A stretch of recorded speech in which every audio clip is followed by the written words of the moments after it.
You're watching Medfield TV, community shows.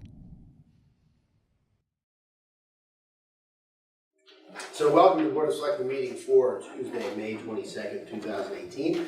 As always, you are forewarned that this meeting is being video recorded, so your comments will be forever living on YouTube. So think before you speak, I guess. Before we start, we will take a moment of appreciation for our troops serving in the Middle East and around the world.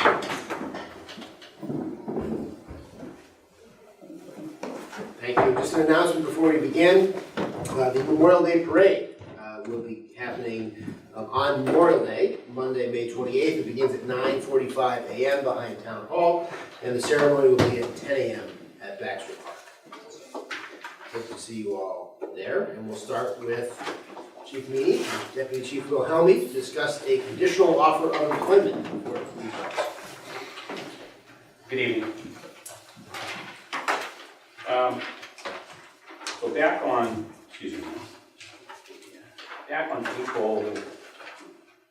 April 24th at the board meeting, we came to you with conditional offers of employment for Paul Tergieri. You did appoint him conditionally. Things are actually going very well. He's completed the background checks successfully, the physical, and he has the PAT, the physical abilities test, scheduled for June 7th. So that's going well. Also at that meeting, we had told you that we have a veteran officer that is facing mandatory retirement age in July, and we'll be back again. So we're back. That was fast. I'm sorry? That was fast. Yeah.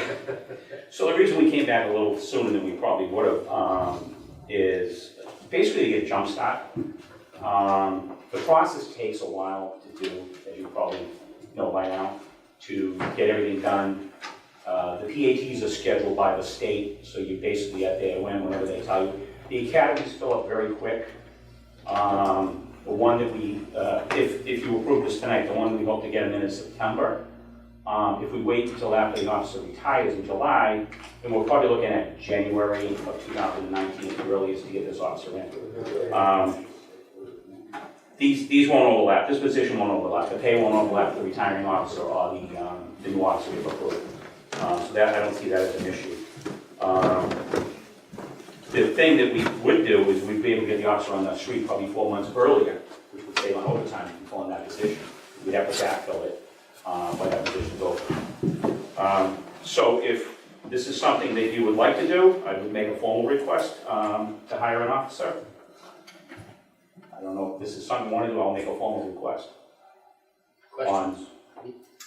When I hear that it's going to save us on overtime, I think that is music to my ears. So, okay, then I would ask that the board. Do you have any questions? I'm sorry. I think we're in sync on this.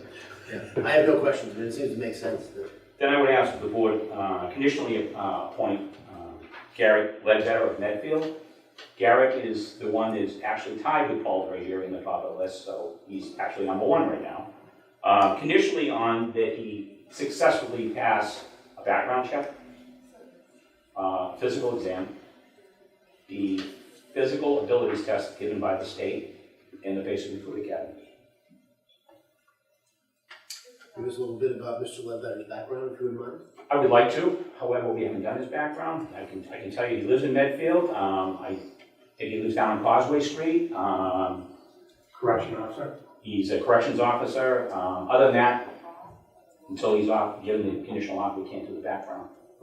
I mean, have you met him before? I have not met him, no. Have you met him? He wants the job very much. Okay. Very excited. Okay. Then you know him, Chief? I know of him. Yeah. We haven't had any conversations yet. Okay. Should I get a microphone? So the hiring process has changed a little bit over the past year and a half or so. Previously, we did all the background work, and then we brought the person to you. We're really supposed to bring the person to you, and then do all the background work. So we're starting on doing it the correct way. We've done it the correct way 3 times now. Okay. Well, that's good to know. It is. It's much. He's currently a corrections officer, and he was tied on an exam. He's number one, tied number one. So we took Paul first simply because he's worked for us for 4 years. No quantity. So we took him first. And, you know, this is a little bit different way of doing it, because in the past, we haven't had anyone that's really come up against age 65, and they have to go out. So there are some people who talked about it, some people who transferred to other departments, but really couldn't come to you in advance and say, would you please do this, because we know this person is retiring. So this is the first time we've had this situation. But it allows us to jump on it and probably save about 3 or 4 months worth of overtime out of the budget. And they get to go through the academy together, field training together, on the street together. Okay. Any other questions? No? We have a motion. Motion, I do. I move that we provisionally appoint Garrett Ledbetter to the police force, subject to a background check, physical exam, successful completion of PAT, and successful completion of the basic academy. Second. All in favor? Aye. And so this means we'll be at kind of full force. It'll keep us Paul at is in, and then. Great, thank you. Thank you. All right, we're a few minutes before 7:15, Christian, so we'll get out to some of our other. Mr. Chairman, while the chief is here, could we ask him about what we've been talking about in the past, looking at the speed limits in town? Sure, go right ahead. Chief and I actually spoke before the meeting about this, so he knows exactly what I'm asking about, which is that I think it makes sense for us as a town to look at areas in town where we have speed issues. Yeah, and where we with an can- eye towards changing them. And now under the Municipal Modernization Act, we're entitled to change the speed limits without having to do the 80% studies.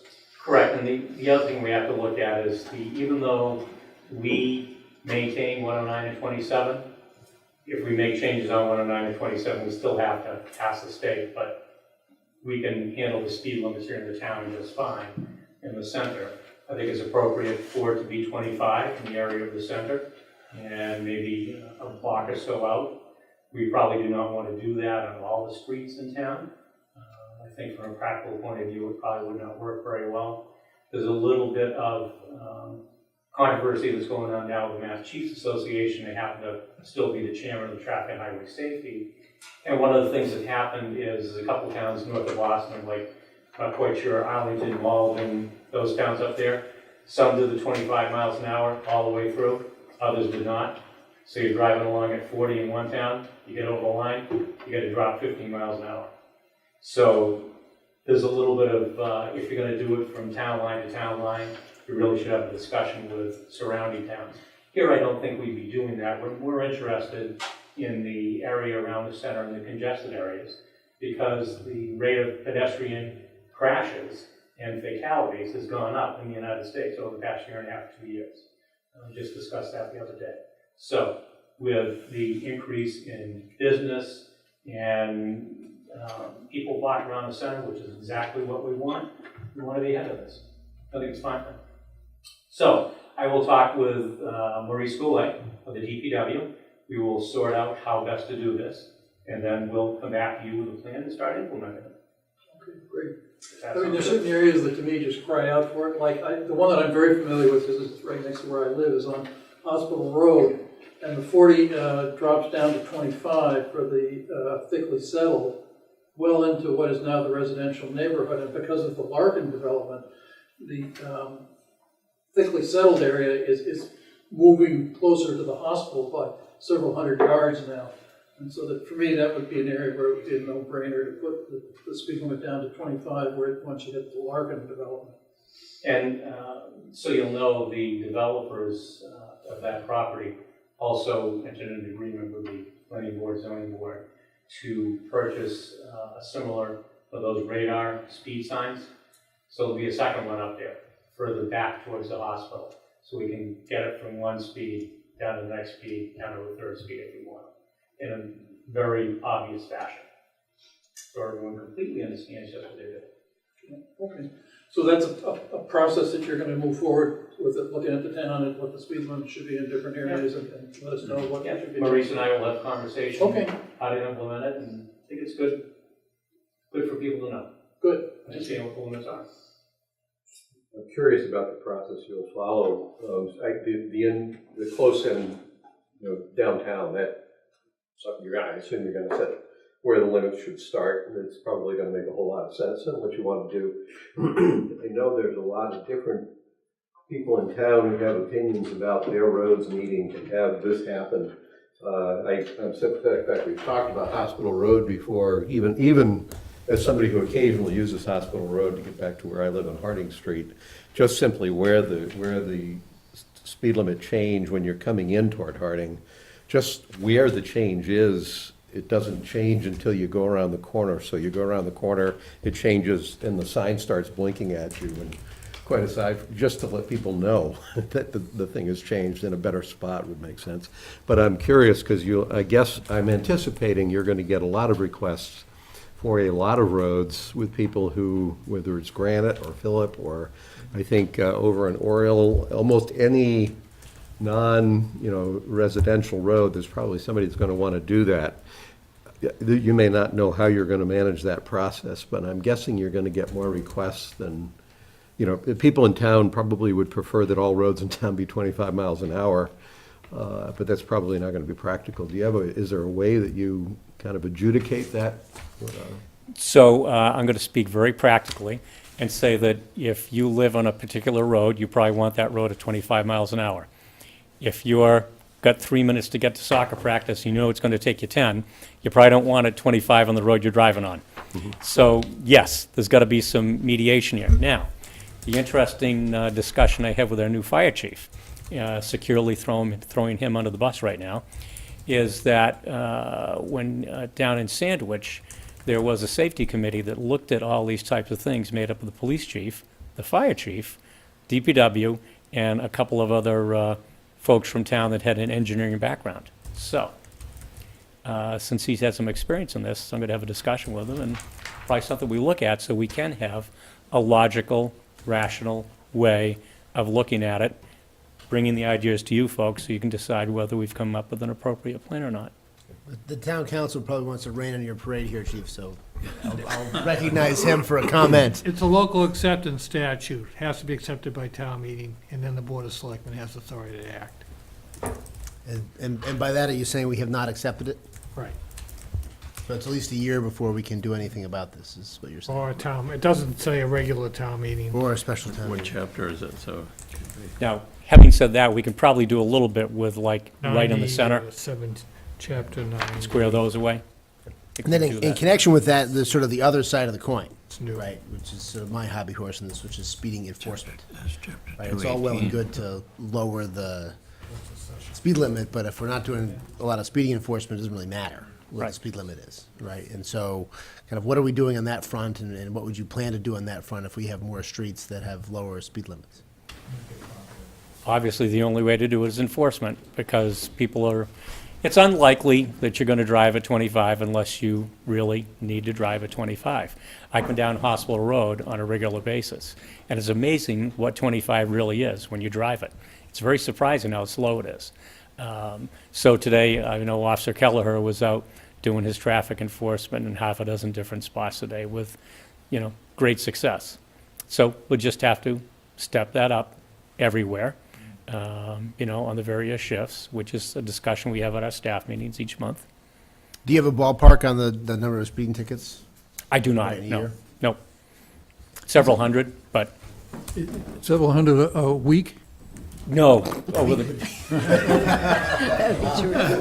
You're probably looking for a new chief at that point, because they'd probably want this one out if that were occurring. Well, I guess the issue is just, how, Hundreds over the course of a year, probably.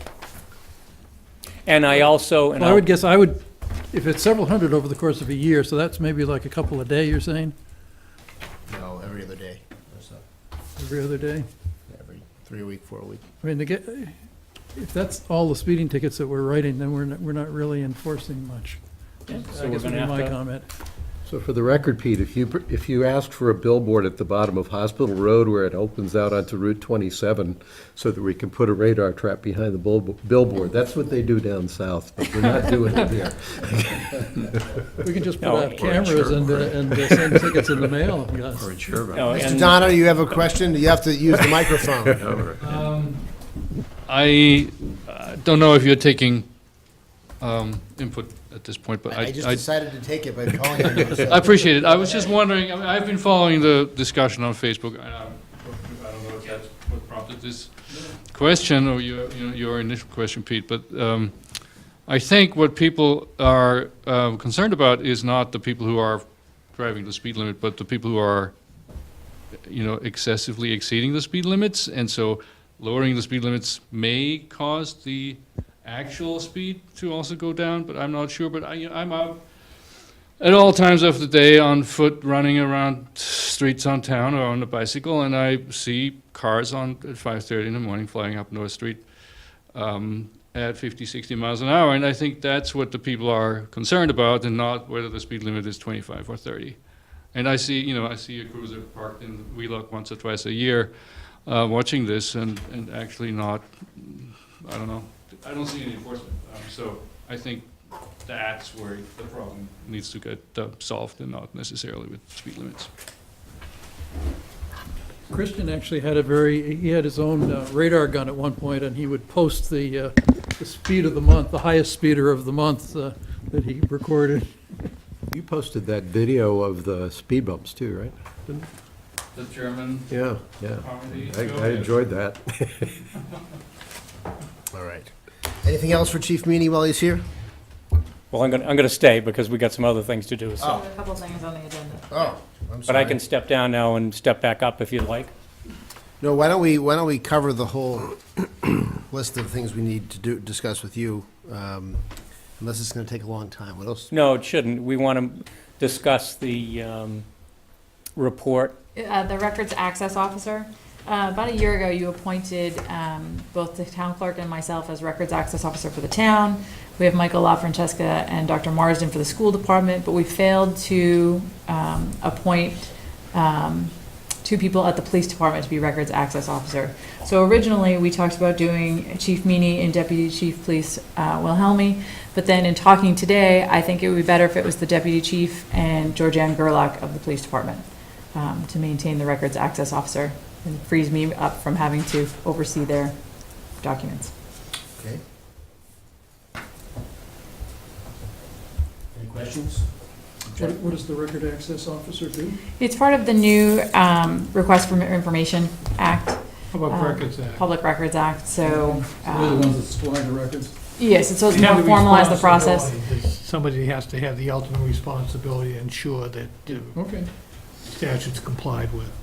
Georgianne does the vast majority of it, so when an insurance company asks for a crash report, she's actually disseminating a record, so she should have the ability to do that, technically, even though practically she does it.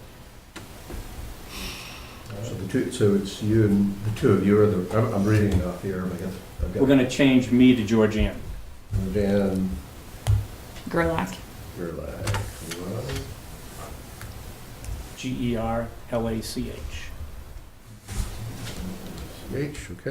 ready for a motion?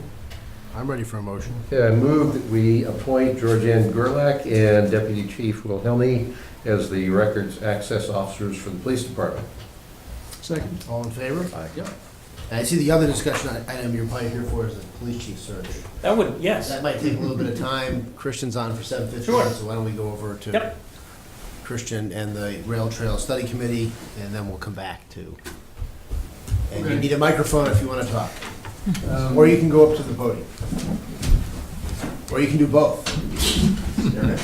I go to the podium. But that might be considered doublespeak.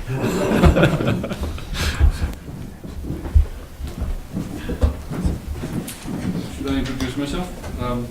Sure. Christian Donner, 92 Green Street. So I am here tonight because I learned in the period coming up or leading up to town meeting that the Rail Trail Study Committee was still in existence, and I had assumed that it was dismissed with the delivery of the study report in 2016 or in November 2016. And so for a moment I thought about what that means, and then I realized I should probably come here and ask you that question, because we should either retask or rename or reappoint or do something with it, but in the current form, with the original mission, it probably is no longer, it does no longer apply, I think. So I'm here really to ask you that question. You know, what do you have a vision for how the rail trail agenda should be moved forward or coordinated, or what the actual tasks are that you see are needed, you know, going forward for the next couple of years while we are in this period of waiting basically for funding to materialize, right? And once we have that, then there are certain things that need to be done. We're going to have to, you know, put a bid package together and get contractors lined up and get quotes, et cetera, and I'd imagine that you want some sort of a committee to do that. So the question is, at what point in time should we think about that, and what should we do right now? So can we change the name of the committee to the Bay Colony Rail Trail Building Committee? And does that take care of it, or do you need something more than that? Well, we're not really building anything, and I don't, I would think that's too specific, maybe advisory committee or something more generic that would allow it to do other things too. I mean, I think that the town's basically going to be looking to your group to carry things forward. You've been people that have been the point people in making it happen so far, and so I think that the town should respect and hope that you guys will carry it forward. But I guess the question though is under what auspices? And could you expand a little bit on, because we'd only need to appoint a committee, I think, if the town is going to be doing something, right? You know, the committee appointed by the Board of Selectmen, they advise the Board of Selectmen and the town what to do. If really all we're going to be doing is negotiating a lease, and then looking to a private group that's going to raise the money, really it's separate from the town, to do the work, I don't know whether we need a town committee to do that or not, versus just the group that you have, the Friends of the Rail Trail, which is a 501c3 kind of. The Friends is not incorporated. So what the Bay Colony Rail Trail Association is incorporated. The Friends is just a loose, a mailing list basically at this point. We've been talking about becoming a project of the Medfield Foundation, which would also not give us direct 501c3 status, or, I mean, so that's an open question, how whether it makes sense to incorporate. I don't think it does, because there's a lot of overhead, and we have, you know, these options. So just for fundraising and tax deductible, collecting tax deductible donations, we don't have a case there. But to answer your other question, I mean, the town has to sign a lease, right? So that's the next step that you will have to do. Right now, the fundraising happens, you know, without any direct control or interaction. But I think how the project is going to happen in the end depends on how the town wants to do it. I mean, there are different models from different towns. I know Needham has. In Needham, the Bay Colony Rail Trail Association, we had like $200,000, and the town said, well, here's DPW, you know, Parks and Rec Department, you are going to build the trail, and the nonprofit handed the $200,000 over to the town, and the town built the trail. So I don't think that's going to happen. That's the model for Medfield, just because we don't have the staffing capacity in place for, or maybe we do, and I don't know. But you know, that's a question. And I'd be happy to hear what your opinion is on that. But in the interim, there will be, I mean, like I said, there will be, and the lease, by the way, let me reiterate what was actually decided at town meeting, right? What we decided was we would basically put this in a holding pattern. We're still waiting for the DCR grant, so that, you know, if and in what amount we'll get it, we will know in September or so. But in the meantime, the Friends are raising money, and you know, and when we get the grant, we have roughly a year and a half or so to get the money, get the funding in place, so that we can sign the lease. Because then we only have 2 years to spend the money, and so we have to be in construction mode at the end of 2 years. Otherwise, we won't be able to spend it. So there are some dependencies, but regardless of that, you know, fundraising signing the lease, getting the insurance policy. That's not gonna happen this year, it will happen at some point in 2019, hopefully, not too late in the year. And then, after that, there has to be relatively quickly, we have to put together a bid package and get the contractors lined up and bid on the project, so that we know what it's actually going to cost, and then we can assign the work. And that's when the committee, and the nonprofit is probably not the right body, neither the nonprofit nor the Friends, I think, is the right body to do that, because they don't have a town mandate, and these are town activities. So, I mean, the town is gonna contract the work, right? It's not some other entity.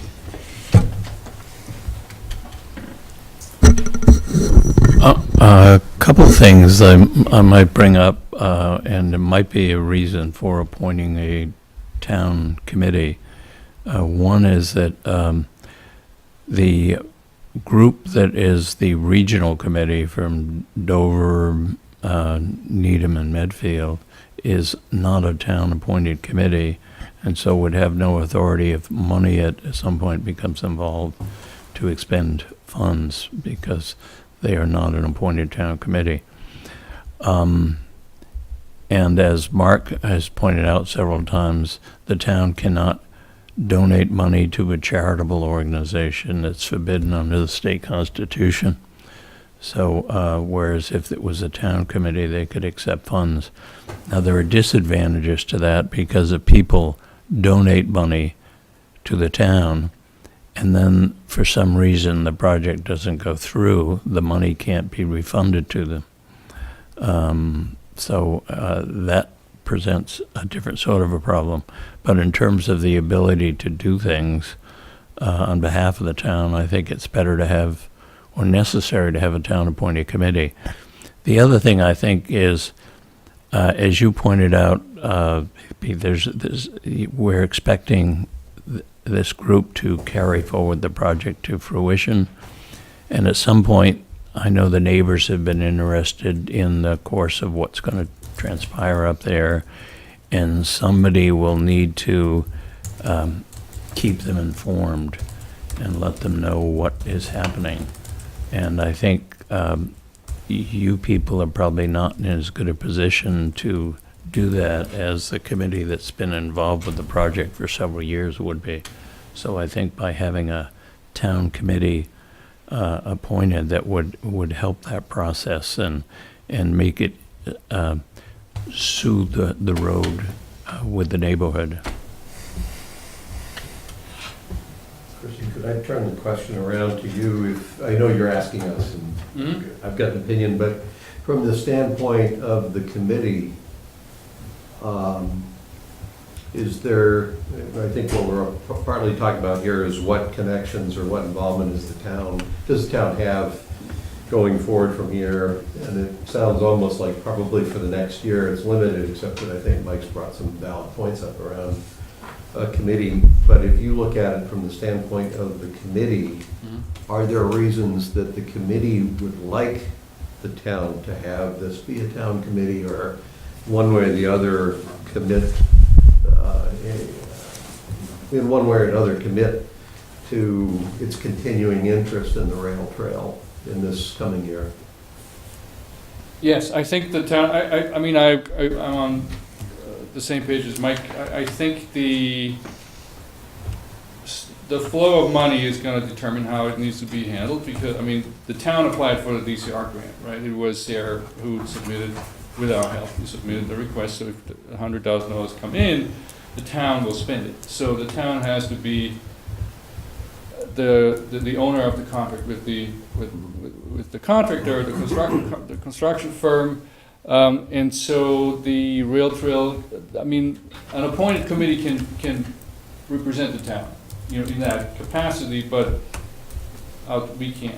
Right now, the nonprofit can't, the Medfield Foundation can't, and so the way I see this is we will pool the money, and then whatever is collected through the Bay Colony Rail Trail Association or Medfield Foundation, we will hand over to the town, and then pool it together with any grants that have been obtained, and then hire a contractor and get the work done, and the town will be owning that through a committee, I think.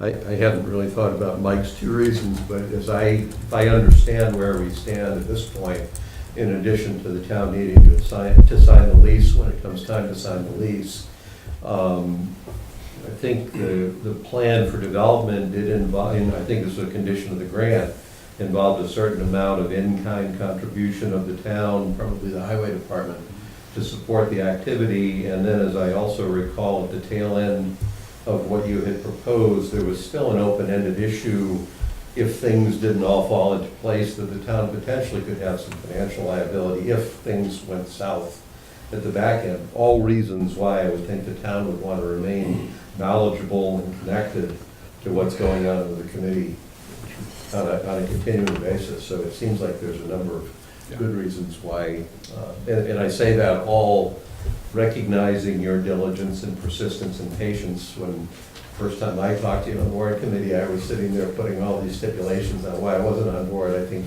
you've dealt with those stipulations. We've actually got some upside interest in doing this from the opposition. Some of the opponents of this, it seemed like a year ago. So I think there's a lot of there are more good reasons why to do this, and you've actually in many ways moved all the financial burdens, at least the near-term financial burdens, out of the way for the town, near-term.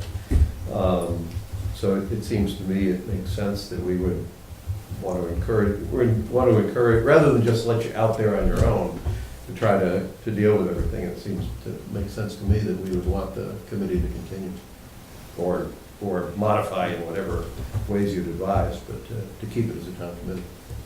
It makes sense. I think advisory committee is as good a name as any, right? Because it's. I think that's what other towns have, similar constructs, and that's what it's typically being called. Do you have proposed members for this committee for next year? I haven't really thought about that. I also don't want to chair it because I have too many roles in this, and so I'll make a proposal. Okay.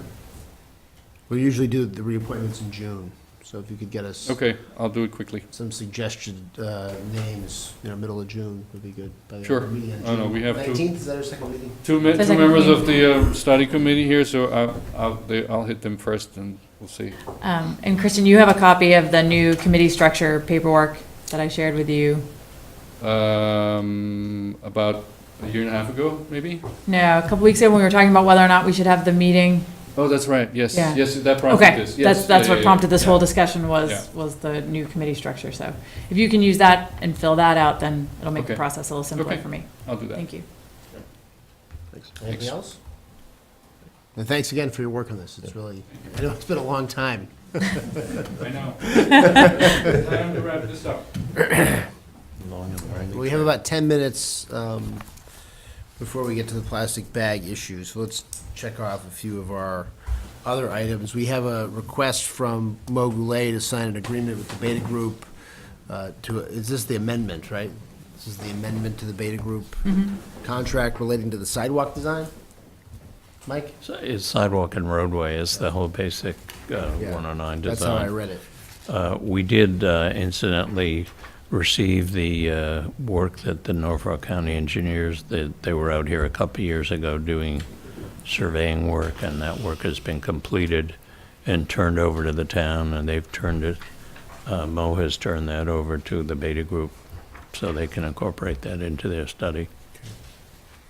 So, I mean, I read the amendment, it looked fine to me, and anytime the word sidewalk is mentioned, it's music to my ears, so it sounds good to me. Gus or Pete, did you have any questions? It looked like we're paying for this design, but then if that's done, then this is a state project actually. Yeah, the reason for doing the design is to get it on the 5-year TIP program, which is necessary in order to get any state or federal funding for the project. So, Well, it sounds like for the bridge, they want to do it next year. the bridge, well, they're going to do both bridge projects next year, as I understand it from Mo. They're going to do some work on the 109 bridge, particularly along the seams, and I think the railing they may be replacing. Right. And they have agreed that that is entirely a Right. state-funded We're project. going to pay for the design of the sidewalk on the bridge. That's how I read this amendment to relate. I to it. think, yes, yeah. So if yeah. we do the design, it sounds like they'll incorporate it when they actually do what the They will project. pay, yes. It The doesn't other, relate to the larger Route 109 redesign, this just relates to the bridge. yes, right, yeah. Initially, they were gonna end the sidewalk at Bridge Street. And Mo argued that, well, on the Miller side, it goes to the bridge. If you want to have a complete sidewalk along 109, then you would need to have that section completed to the bridge. And, people go fishing there, people go kayaking and bird watching and whatnot, so it is used more than you might think. So if this goes through, we would be able to walk on a sidewalk to Millis from Medfield, over the bridge? Yes, yeah. Yes, having run on that section of 109 without the sidewalk, I will testify that I think the sidewalk would be an excellent improvement. Although I will probably run slower than I do without the sidewalk. As long as you- Certain motivating factor of getting through that section of the road. as long Well, I was as- just remembering the last time that I Yes. was walking there, Yes. and it was when the Charles River was Yeah. flowing over 109. As long as you don't trip on the curbing and sue the town for damages. I'll sign a waiver. Those trucks coming right at you as you're. Yeah. The other bridge. May have to raise the Yes. speed limit in a few areas. The other bridge project that the state has agreed to participate in, although we're not sure to what extent yet, requires contributions from the town of Millis, town of Medfield, and the state, and it's about a $1.1 million project. So we're waiting to see how much the state thinks they can contribute, and then to see if Millis has the funds available to put up their share. But that's the bridge that the state has advised us to repair, or they might have to reduce lanes and cut back on the traffic on it. Millis, I know that through those regional selectmen's meetings that we're having, I know that one of the issues that was brought up was the condition of the roads in Millis, and Millis selectmen apologized. Apparently, they tried to get money out of their town meeting, and they were turned down by the voters for road repair money. So it might be an issue. Well, they've got a bunch of projects going over there. They've got a big school, a huge school project, and I think there's a couple of others I've heard about too that they're doing. So they are being stressed with tax rate increases, and we know what that's like. So Yeah, well, and the voters turned down the one to repair the streets, apparently. yeah. So that's other questions with motion on this contract. I move that we vote to approve and sign the Beta Group contract for the sidewalks on the 109 bridge. Second. All in favor? Aye.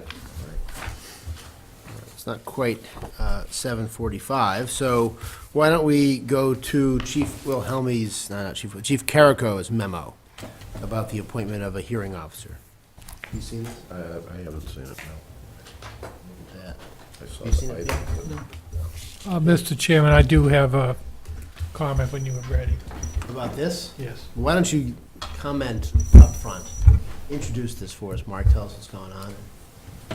I wasn't aware of the particular issue here. I'm generally aware of that statute. I haven't looked at it for purposes of tonight, nor do we have a complete version of it available here. But I believe it also, and the memo refers to the fact, it's not just fire safety, it's also state building code issues as well. So the municipal hearing officer is not just going to be handling fire things, he would be handling others. I believe there's also an issue that the statute addresses in terms of compensation for that individual. So I'd like the opportunity to look at the statute to fully bring myself back up to speed on it. Right, well, then I'll suggest that we'll put this off to our June 5th meeting. Correct. Put this on the agenda for June 5th, and then we'll take it up then. Mike, we just let Christine. I just spoke with Chief Carrico to let him know, so Okay. that's fine. All right. And Christine, we can get a copy of that. I'm not going to read it all now. It's the I'll get you an electronic copy. Yeah, great. If the building commissioner situation resolves between now and then, that person should probably be, provide input as well. Okay. Any updates on that? I have offered the position and I'm currently in negotiations with a candidate. Well, that's good news. All right. Let's do the consent agenda as we wait for 7:45 to arrive. Yeah, Gazebo Players, Council on Aging, and an Evergreen Way block party. There we go. Any issues with the consent agenda tonight? I move that we approve the 3 items on tonight's consent agenda for the Gazebo Players, the Council on Aging, and the Evergreen Way Neighbors Block Party. Second. All in favor? Yep. All right.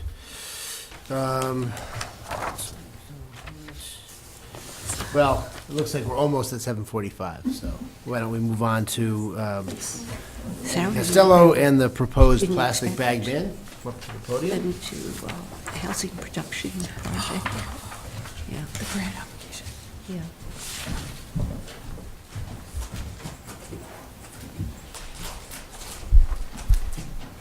Thank you. My name is Andy Costello. I live on Bridge Street in Medfield. Today, the Recycling Committee, the Transfer Station and Recycling Committee is here to seek the support of the Medfield Selectmen towards an initiative to reduce the number of thin film, single-use plastic checkout bags in Medfield. I have 3 short points that I'll go over, and then if you have any questions, we can get into details. The first one is why we're asking to do this. These bags, there are several reasons, but the first one is that these bags cause direct and indirect health and environmental problems. The direct health risks include the fact that they release toxic chemicals called endocrine disruptors, which mimic or antagonize natural estrogen in our bodies and can lead to issues like obesity, early female puberty, and reproductive issues. There are indirect health risks as well. For example, the plastics reduce down to macro, micro, or nanoplastics, and they end up in the food chain that comes all the way back up to us, and it causes contamination in the food chain that we all, it's detrimental to all of us. The ubiquity of the plastic bags is another reason why we'd like to try this. There is a staggering number of plastic bags that are thrown away every second, actually. Medfield's numbers are that per year, we dispose of 6,372,000 plastic bags just in Medfield. In 2011, Massachusetts used 2 billion bags a year, which is equal to 1 bag per person per day. It is the most common form of litter in the United States. In 2014, in the United States, 100 billion plastic bags passed through our hands in 1 year. And worldwide that year, 500 million to 1 trillion bags were disposed of in that year, or that's 2 million bags per minute. The production of plastic bags takes up 8% of the world's oil production. And disposal by incineration is actually no better than a landfill in terms of what part of the plastic is still with us after incineration. It goes into the air, it turns into ash, and it ends up in our environment as well, whether it's burned or whether it's put in landfills. So the second point I'd like to make is that there are ways to do this. So we're just looking tonight for your input on the initiative, and there are ways to carry out the initiative if you decide that this is an interesting point for you to support. We could go with a bylaw, and as of tonight, 78 towns, or over 36% of the Massachusetts population, has approved bylaws to ban the use of plastic bags in stores for takeout. There's another way to go about it. We can go through the Board of Health and do a regulation. And we are leaning towards a bylaw, and I'll tell you why in a second. I'm going to give you some pros and cons of each, but both of them are viable ways to do this. And so I'll talk about that in a second. And I'm just going to tell you what would happen next if you supported this. We will be meeting with the Board of Health on the 12th of June. We have a meeting with them, and we will report to them what you decide tonight. After hearing from both the boards, we will meet and hopefully write up an action plan, a timeline, and keep you posted if it is something that we can go ahead with. The bylaw versus the regulation, I'll just tell you that the towns that have gone for bylaws have argued that it is a very long-lasting and sort of consensus type of way to go about this, because it takes a long time to talk to the public and the businesses and sort of educate them as to what the pros and cons of this are, and it takes a long time, so we are talking about a bylaw for 2019. And it is something that we don't want to shove down people's throats. We want to have discussion, and if people don't want it, that's fine. The Board of Health regulation, the advantage of doing that is that it goes in, it doesn't take, you don't have to do it at town meeting, you can do it anytime you're ready, and you still want to educate the public and discuss with residents and businesses. You do not need an Attorney General to approve the regulation. This allows the regulation to go into effect sooner, and you have the flexibility to adjust it later.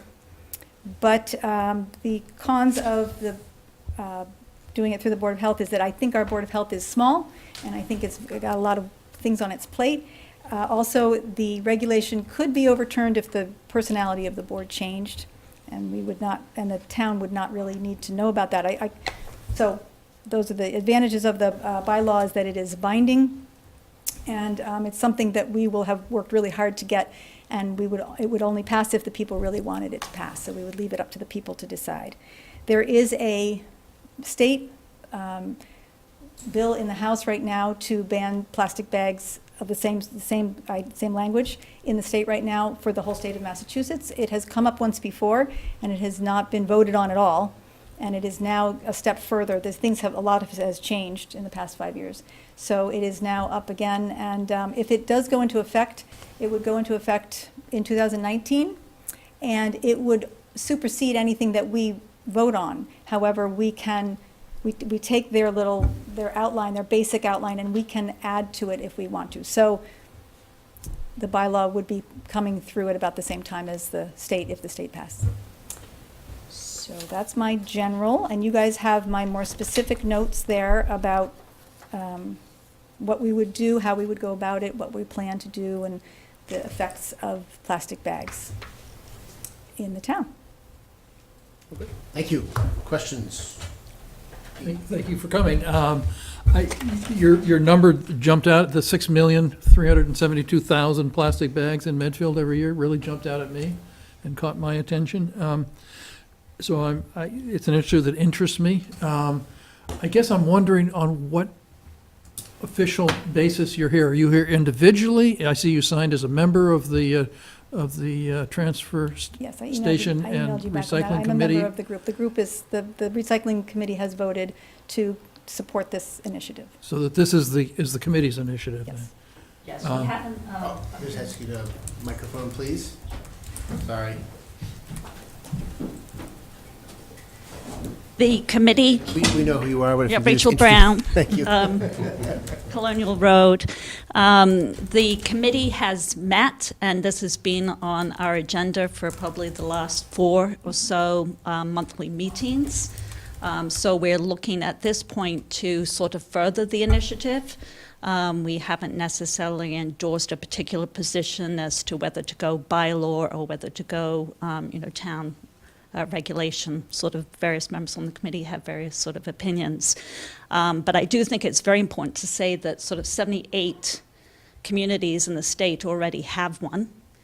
And they are very similar to us: Cohasset, Concord, Duxbury, Grafton, Hamilton, Lexington, Lincoln, Mansfield, Natick, Newton, even Boston. And we're very fortunate that sort of our small retail outlets are already using paper bags. So we're really only talking about the large stores such as Shaw's or Marshall's.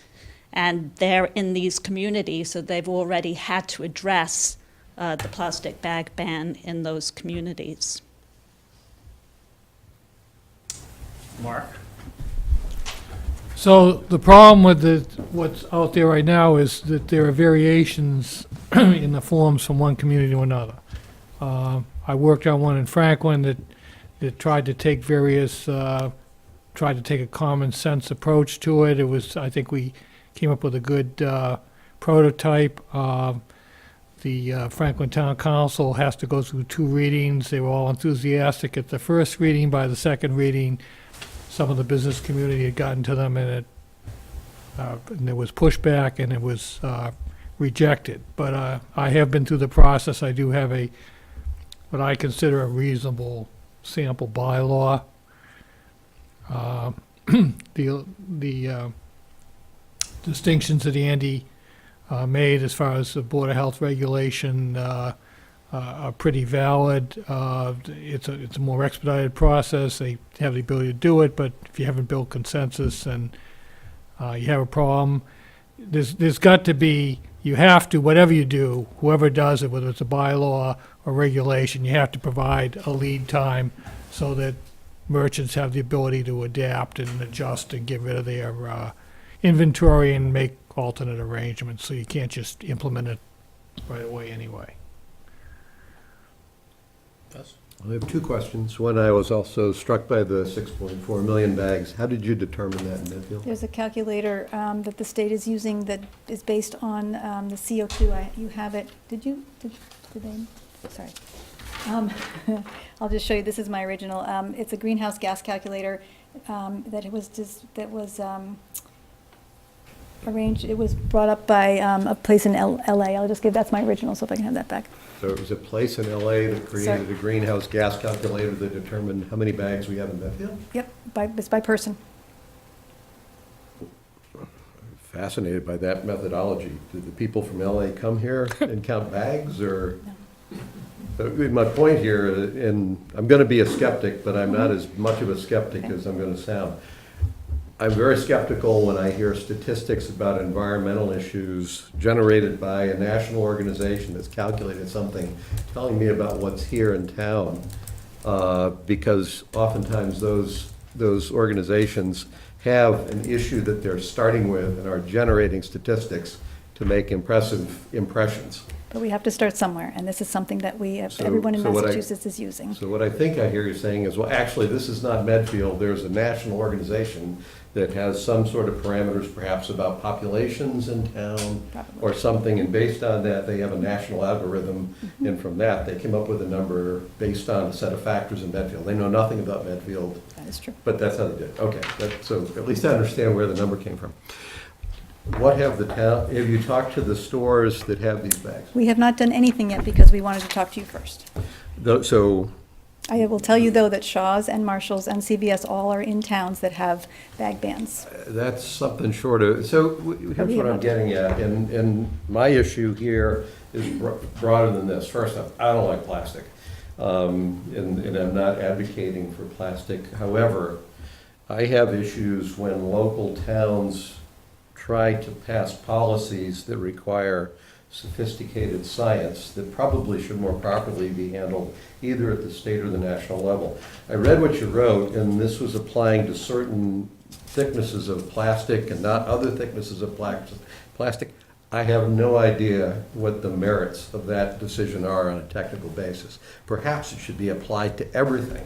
I also have no idea which stores are affected and which stores aren't affected. I find if it's takeout plastic bags. Not take out plastic bags. So what I'm getting at is that some plastic bags apparently are okay, others are not, but It's not that they're okay, it's that we have to start somewhere. So so the issue that I have is it's very easy for governments to enforce controls, to force people to do things, and I'm kind of an advocate for us as a community to not try to do that. So my real issue is not that I'm quite as against what you're trying to do as I sounded. But I would like to know whether the stores in our town are supportive, what their inputs are, what their views are. That doesn't mean we roll over and play dead. But if you want guidance from me, I would say, how about asking them about what would make sense? My preference in the best of all worlds, and I know we don't live in the best of all worlds, my preference would be that we talk to the stores, we raise the issue, and they came back and said, you know, you're right, you pass a regulation if you want, but we're converting over. In fact, we're probably going to do more than you actually would have had the audacity to force us to do. So my real issue here is to make sure that, A, the voices that represent the entities that we're going to impose something on we've had the conversations. Whatever the recommendations are that come here that reflects the sensitivity, you may disagree with me, you don't have to roll over from either, but we've given them a chance to talk, we've done our best to accommodate that, and if we heard a voice that said, well, it's not just the recycling committee, but in fact, it's endorsed by Brothers, it's endorsed by Shaw's, it's endorsed by Marshall's, and they're all on board, and then we pass a regulation or a bylaw, or policy that codifies that. I would like that a whole lot better. If we have an issue where it's a flat-out battle, and we have to make a decision about whose opinion should be back, then I want to know what that battle is, and then I'm happy to, try to think that one through. But you see what I'm saying? You see what I'm saying? It's way too easy in this. Well, I mean, way too easy in this world. Whether for we people put the to cart have before the horses, we agree with you, it's in our notes as to what, it's a task. So it's whether we came here first or came there first. We Okay. just I came mean, here It first. sounds like your ask to us tonight is whether the answer is absolutely not, or whether we'd like you to do some additional work in it. Exactly. We So just- I would say for me, I would, given the scope of this, I would much prefer to do this through a bylaw, through the annual town meeting, rather than have it go through the Board of Health, and then you're in a situation where people want to change it, they've got to persuade us to fire the members of the Board of Health and replace them. It just seems to me, for something that's this sweeping, it doesn't just affect the businesses, it affects the customers, we ought to do it through town meeting, through a bylaw. So I would say that's how we ought to do it, just procedurally in fairness to the town. And I think I agree with Gus, I think all those steps you should do, and you've suggested doing them, and next year's town meeting is a good window for the next 11 Right. months to head And it in wouldn't that take effect direction. then anyway, it would take Right. effect later, Yeah, so in that I would say, there's a lot of legwork to be done in this, and you're obviously prepared to do it. But I think the bylaw route is the fairer route to the town, it's the fairer route to the business, rather than making the Board of Health kind of the locus. I understand there's an efficiency to it, but I think for Right. something that's this, if there really are 6 million plastic bags being generated in Medfield every year, that's a pretty big thing to make people stop doing that. And so that ought to really be done through town meeting and through a bylaw. So that's about 500 bags per person per. It's about per 300 year. bags a And person I per get year. one bag with my newspaper every day, so I'm in there for 365, and then I go to Shaw's, and so it may not be a real number. So I guess where I am is I didn't realize that you were asking us, should you start or stop? And Just and a- absolutely, you should start, in my opinion. It drives me crazy to see the plastic bags flying in the trees, and they're going to be there a long time. But ultimately, this is a political decision for the town to make, and I think that we need to have you folks gather the information and present the political issue to the town, and then we can make a decision as to whether the board is going to support it at that point, I think, so. And we were happy to take suggestions. We have the environmental clubs at the high school on board. They have come and helped me weigh bags, and so we know how many bags we give to Shaw's, how many we recycle. And we really want to be sensitive to people's fears about it, because everything we use is plastic, and what happens if you take my bags away? Yeah, well, So I'm we- fascinated that Brothers basically doesn't They've use never plastic. used them. And in Needham, they have, they're trying a different route completely. They're saying, similar to what you're saying, they went to the stores and said, we'd like you to voluntarily do this, and the stores said yes. And so that's where they are right now, where it's a policy, it's not a regulation. And so they're waiting to see, and they know that if it doesn't work and the stores renege, or if people balk at it or whatever, they will go back and work on a bylaw. But right now, all the stores, Sudbury Farms, all the big stores in Needham said they would do it voluntarily, so sort of what you said. And if, what I was getting at is, I would feel good if we don't have that as many stores as Right, Needham. right. If the stores we do have are in support of it, We totally I don't agree. even have a problem with it, the point that everybody in town, including the stores, says we're gonna do this, because we think it's a good thing. And if we have one store that's already made that move, I suspect that's some useful leverage on the other stores. But if we got everyone in town on board with that, and then we passed the bylaw and said, hey, come, this is the rules we all decided we wanted to live by, you wanna come in here, then I would be all for that anyway. And I was deliberately a little aggressive there, but I appreciate that you're thinking about this stuff and you're carrying it forward. And it won't apply to our newspapers. Sorry? It won't apply to our Does newspaper. not apply right? to your newspaper, or your Oh, cleaner's so the bag, newspaper or your will still be takeout there. bags. The newspaper won't be soaked in the morning, that's good, all right. But I think, So as a personal observation about Shaw's, I would point, my experience with Shaw's bags is that the times that I've gotten plastic bags from them, they're such low quality that I can't use them for my cat's litter. Because they don't have bottoms in them. and they double bag them, which is even worse. Yeah, so- But I think consensus is definitely what we're looking for. We're looking for consensus. And so we're just here tonight to ask your opinion as to where you think we should go next, that's all. So my advice would be to Yeah. try to draw the stores in. My issue here is that I far prefer a local government that acts with a gentle hand rather than a unilateral hand. The short answer is it's way beyond the point where the state legislature, alluding to the point you made, should be stepping in and imposing a uniform standard across the state. It makes no sense at all to have, in this case in particular, chain stores that are subject to different regulations depending which community they're in. Because as I said, this bylaw has a tremendous number of variations. It came from different Do we know sources. why the legislature is not acting? It's just, Legislative inertia, probably, but, it just came out of House and Means, it just came, Ways and Means, it just Somebody came out of doesn't Ways and want Means. it if it's not So needed. well, there are, obviously, there are interest groups that are opposed to Right. the change here, but the other concern is, there has also been legislation pending for some time that's been refiled, and this is kind of an example of it, where various large industry and trade groups are pushing for legislation that strips, to some degree, local police powers, and basically says municipalities shouldn't be doing this, they're not responsible, and therefore, state, you should enact something that says that local municipalities cannot adopt bylaws that have impacts economically outside there. So that's kind of the pushback that you have to be careful and operate. But obviously, in this case, there's already been numerous communities the same way as, the plastic drinking bottles, styrofoam, what have you, so. And it does call for a larger response. Thank you very much. Thank you. One thing I might suggest, you might, because there may be small stores that we don't realize or would be affected by this. But, well, some of them, but who knows, there may be a gift shop or something that uses plastic bags that you don't think of, but it might be good to arrange to speak at memo, just so you get some publicity. Already on for the, that. you got it, it's on the agenda, yeah, it's on our task list. And the stores in the state actually are supporting this bill because they do want it to come from the state. They are tired of all the different regulations in the town, so they support that bill. So Mike, several years ago, I decided that we should, that it would behoove the retail people in town to have a listserv where they could communicate amongst themselves, so that if they were gonna, let's all be open on Thursday night type of thing. And so I started collecting information about the different retail places in Medfield. And then I went to Jim James to talk to him about it, and he looked at me and said, "What are you talking about retail in Medfield? There's me and the butterfly shop." And so that's when I stopped.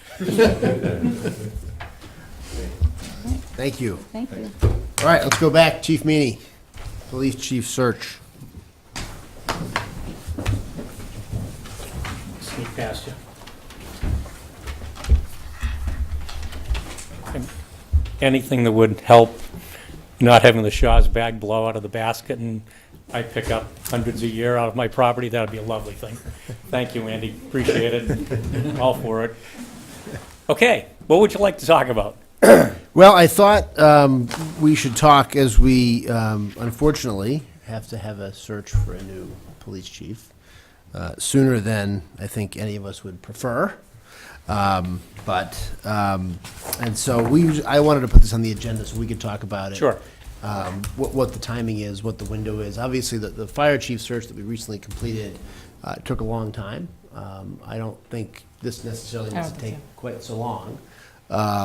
And my initial inclination, given the success of the last police chief search, and so far the success of this fire chief search, would be to see if we could kind of get the band back together and follow a similar process for the police chief search. And so I'm glad you're here. I didn't know if you were going to be here on this, so I'm glad you're here to give us a sense of the timing. I didn't know till this afternoon either, so Yeah, that's okay. Yeah, and I didn't necessarily think you had to be here for it necessarily, but I'm glad you are. And so if you could give us a sense of your timing on this, Sure. and then Christine, if we could just talk amongst ourselves, to the extent, Peter Gus, you have a different view on how we should talk about it, but just to kind of get this moving so we can make some progress based on the timing that Chief Meany suggests. So I've been thinking about this for the past year or so, but I wanted to make sure that we got through the fire chief search committee and that person was in place, and I'm having a fine time working with Chief Carrico. He's doing great. He and I have had many discussions, different things, want to get that done. Wanted to, hang out with Gus and Christine and the rest of the crew in the ALS committee to see that through as far as we possibly could to get that done. A few other items in the list, the little place up on North Street also, to get some of those things done. So I have. And when I went over to the retirement board a few weeks ago, I've got something like, 44 years and 2 months. And so they kind of laughed because I've been maxed out for 8 years, something like that. So, but more to the point, the second granddaughter arrived last week. That would be Alexandra. Congratulations. She actually lives in this hemisphere as opposed to the southern hemisphere, so it was a wonderful piece of news, and so that's fine. Got a lot of things to do, and I think the department is at a point now that literally there's several depths of leadership there. The deputy, you probably didn't even know I was gone to New Zealand for a month in February. Everything ran just fine. So we're to the point now. I missed you on the ALS study committee. I'd like to say that back to you. I'm not. And then, with the sergeant promotions, we've got another 2 people on the sergeant's list. So we've got some depth of leadership there, and things are moving along pretty well. I've been doing a much better job of delegating things out as opposed to doing everything myself. The deputy is a very busy person. I'm trying to work at taking vacation. I've been trying to work on that for the past couple of years. I don't think Christine is completely satisfied with me yet, but that's okay. So I'm to the point where it's a fine time for me to move on. I can only stay for another year after July anyway. At 65, it's find the door that's marked exit, make use of it, and do not let it hit you in the tail section as you pass through. So, sometimes leaving is a matter of timing, and I think this is just a fine time. The organization is in good condition and whatnot, so it's a good time to go. So my thought is sometime perhaps in August. The deputy could, if you say, what about tomorrow? The deputy could take over tomorrow. So, if you'd like it sooner, that's fine too. Totally prepared for that. But my thought was August so that, the interim, if it is the deputy for now, could be up to speed for the start of the school year, which, by the way, having the SRO, Michelle Manganello, oh my, that was just brilliant, putting her in the schools. That's been one of the things I'm really, really pleased about. That has worked out brilliantly. The number of things that I don't have to deal with and that don't rise to the level of a significant issue, because she deals with it. Another one of the check marks in the box, and I'm very pleased about. So that's what I'm thinking of for the timeline. Okay. Everybody okay? No one having chest pain over this? Sooner than I had expected, but it's good that we're going to be talking about getting a search committee together then. Right. I mean, ideally, that you would stay on until there was successor was chosen. I don't know if August is a realistic date for completing I don't think so. And so. No, that would never happen. No, you're probably looking at early fall. Early fall, okay. So there would be some interregnum there. But We can talk about that. just repeat thoughts on the process. Well, I'm impressed to hear that you think we can get it done by early fall, because I think before it took a year when we chose Chief Meany, so. Well, I think in the past, for the police chief search last time, it was the first time we had hired a police chief in a long time. So we were looking to redo the job description, determine what the town was going to need going forward. Chief Meany's been here. Practiced, and so. We know what we're doing. We like the consulting firm we use, the same for the police chief and the fire chief search. We would most likely solicit a bid from them to move forward to see if they'd be willing to do it. They're very familiar with the town at this point, having just finished the fire chief search. I would recommend, and I'll talk to the personnel board about literally getting the band back together and swapping out Chief Meany's spot on the committee for Chief Carricos, and moving forward. Yep. And we can start working on developing the job description, but it shouldn't take as long as last time. Good. Yes. That's, my first inclination is to take your advice. I agree with Pete that it's a shorter time frame than I would have anticipated. I see some, the background you've provided and the logic around having a transition with the deputy chief makes sense to me. So I'm guessing that we can, and Christine's optimistic perspective on the process would suggest to me that this is something, if this makes sense to you, it seems to me it's something that we could do. Probably the question in my mind is whether there's any role that you play. I'm an amateur at searches like this, but if there's any role that you can, should, or would be willing to play in that process that would help us make a better, make a sound decision. And I'm not smart enough to know the answer to that. I'm not sure if you're going to New Zealand again right away at August, my opinion would be you want to be able to make the decision without my sitting there at all. Yeah, I understand because that. you want everyone to be able to say absolutely positively everything about all the, ridiculous things that I did or should have done and whatnot without anyone holding back as I'm sitting there. So I would think that you don't really want me to be part of the process. Unless there's some little technical thing that, Christine may want to check in with me and, okay, why'd you do this way? Something of that nature. But as far as my being an active participant in the process, I would think you would want me completely out of it. And not because I don't want to, do it or I'm lazy. It's just, I think you ought to have a clean slate and everybody should be able to say absolutely everything they want to say. Well, that was my first thought, but I wanted to ask the question to make sure I. Yeah, and I think Christine is probably. We've talked about it before, Yeah. but how to do that. So Christine, you will check with the members of the fire chief search committee and see if I'll see if they're interested in serving again. One last tour, one last farewell tour, maybe. Hopefully, we won't have to do it again then for a long time. That was a good process. It worked very well. It's a good group. Yeah. Yeah, a very rational group of folks. Everyone felt very comfortable about voicing their opinion about things.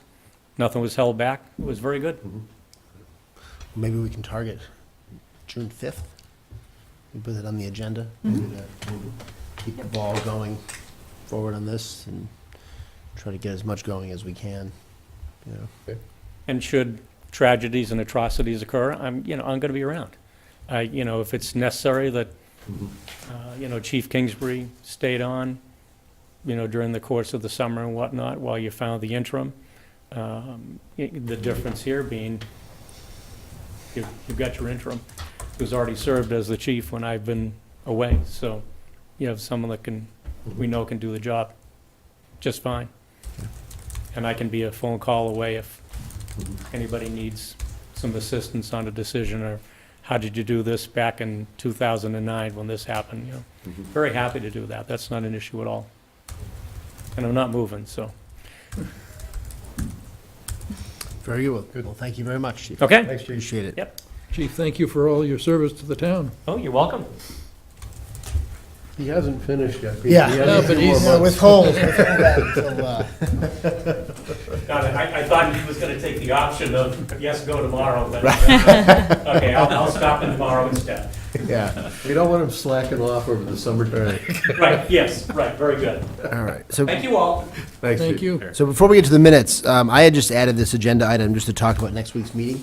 We have this joint meeting coming up next week with the Warrant Committee, the Planning Board, and the Medfield State Hospital Master Planning Committee. And so I thought we just ought to chat for a few minutes about what we ought to try to accomplish at that meeting, what we're trying to come out of that meeting with. I thought from an organizational standpoint, we would start by letting the hospital committee present their master plan and say whatever they're going to say. And then similar to how we operate in some of those, kind of have a period of questions, sort of clarifications, factual questions, before we get into kind of comments and discussion and the rest of it. I don't know if anyone has a different view on how we might proceed, but that was my thought on just how we'd organize the presentation and. Sure, that seems great to me. And then. Just one point on that. I think their outputs, what they were at least targeting was the plan. Right. The Zoning. The zoning, and they sound like they were trying to come up with the zoning, but I'm not sure if it's a zoning scheme or if it's the actual documents that would be required for the zoning. And I think the design guidelines was the other thing that I heard them talking about. I haven't been to a couple of their most recent meetings, but so I think that's what we're expecting to see. And probably the key on the plan, besides just the concept, is what the finances are that back it up. And what the zoning looks like. Right? 'Cause we have that, we've Right. seen the preferred scenario, we've seen something of the finances, we've seen nothing what the actual zoning proposed is. I understand from Steve Nolan that we should be getting a draft of the master plan today or tomorrow. Oh, okay. And so I had emailed him about it. There was a suggestion in one of their minutes from earlier in May that we wouldn't have a draft until next Tuesday. And I emailed Steve about it, and he indicated we'll have it today or tomorrow. So, and perhaps it's come in during the meeting, probably not, because they're off meeting someplace else. And so I doubt they're emailing us anything. He said they had gotten a partial draft of the plan a week or so ago, because I think he had originally targeted May 9th in his email to us for a draft, and obviously that's passed. So hopefully we'll have something by tomorrow and be able to look at it and prepare for next Tuesday. Then in terms of what we should try to get out of the meeting, as I've noted in the past, sort of the hours are growing short to have a town meeting in the fall that will accomplish anything particularly significant. I've talked to a couple of potential people to gauge their interest in a prospective kind of development implementation committee, people who are in the real estate development business. No one has jumped at it yet. I think one of the issues, I don't know, no one said no either, but I just sort of kind of informally gauging the interest of folks. But whatever we're going to be putting forward and proposing at the October town meeting, we do have to get it together so that we can meet both the planning board deadlines for the zoning, which is really the key ask of the town meeting is really the zoning part of it. The two things that we need town meeting approval for are the zoning and disposition of land, either by lease or sale. And while the master plan is sort of an overall guidance document, that's not actually required to be approved by town meeting. I think we should present it to the town meeting, give people a chance to weigh in on it. But I also think that we need to be convinced ourselves that the finances are solid enough to where we would put something up at the town meeting in the fall that's got a reasonable chance of being responsive to what people would like to see, both financially and technically. Oh, yeah, I'm not talking about the substance of what's offered, but it's just in terms of, because I think there's a couple of different ways you could go. We could go with it in terms of what the ask will actually be at the fall town meeting. I don't know that it necessarily has to be a sort of all or nothing acceptance of a particular master plan. I mean, really, that's why I sort of just emphasized that it's sort of the zoning and the disposition piece of it. And so to the extent there are lots of questions remaining about the finances, I do think there are ways to carve off a piece of it and say, we'll start here. Okay. And we don't have to commit ourselves to the whole enchilada. And in fact, it might be better not to commit ourselves to any whole enchilada, assuming it's going to be as expensive as it looks like it might be. So that was, just so I think, where do we want to be at? I'm going to just make everyone laugh in a second. At 8:30 next Tuesday, when this meeting wraps up. We're setting a really bad precedent at these meetings that we're getting close to the end of the agenda. It's not even 9 o'clock. Right. I think we'll start making up. We are owed some Medfield time. TV's like only bringing one tape or whatever they we've- put this stuff on. We can get by with We've one. provided- We don't need 5 like we used to bring in here. We've provided plenty of content this week for TV. So thoughts, Pete, starting with you. Thoughts on where we might end up next Tuesday? Where we might end up? Yeah, sure. What's the goal? I mean, what are we trying to accomplish? Well, yeah, well, okay. I guess my goal is to try to figure out how to make something work and how to implement something and to hear from them about what they've learned and what they've come up with and try to hear from them about how whether it's realistically something that can get implemented. So, I mean, in terms I don't know of- enough about Monte Carlos and statistics to know, but I'm concerned about the whether or not this has such a fine road to success financially that it's really going to work. So Plus, I think it's important not to have expectations that are too high about what's coming in. This is a conceptual plan. So it's basically saying, listen, this is kind of like what we want to do, and this is why we believe it's financially feasible. It's not actually the design that you would just start sending contracts out to developers to start building. The thing that was worried me in our conversations is I actually do think that there's actually a set of strategic questions that the three of us face around what's the best way to transition this from the master planning into a sound development process. You know, forget, it may take years. It's like there's a lot of questions around what gets done, when does it get done, how does it get done, that get down to real detailed planning. And I think we have to be thoughtful about that. I don't know the right answer to it, but I think there's actually a set of questions around how we actually approach the development phase of this itself from a strategic standpoint in terms of how we organize for it. That's committee's the first step, but I think there's some strategic business decisions that we have to make on behalf of the town on how best to go forward with that. And I am quite frankly not sure what that looks like, because I've actually gotten advice going in multiple directions on this. So, I mean, it sounds like then we're looking at next Tuesday as more of a discussion and not necessarily trying to arrive at any place at the end of that meeting. I mean, I think, the thing that really is going to take the long window is the zoning piece of it, right? Because there's sort of a statutory scheme for zoning, and so you've got to meet certain deadlines. I mean, I think we all have the schedule that Sarah laid out.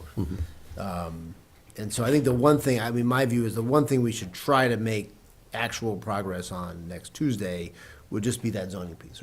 It's not necessarily that we have an agreement on it, but that we have a schedule for how we're going to come to an agreement. Because I don't want to have, I don't want the calendar to dictate when we're doing things, you know, because it does, I think that however we come out on the process for how to implement this, I think the thing that will lead to the greatest chance of success is actually doing something there. Because if I were a developer, and people have said this to me as well, looking at the hospital property, there's nothing about the last 16 years that would say to me that it's really worthwhile investing a lot of my time and money and thinking about something for there, if it's always going to kind of be perpetually a year away, right? And so I do think there's an advantage to kind of, you know, taking the first step, however modest, however, to show the development community,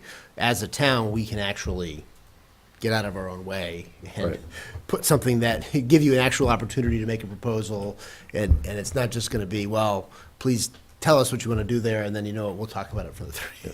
You know, The way I put that is if you want to cook an omelet, you have to crack the first egg. Yes. Yeah.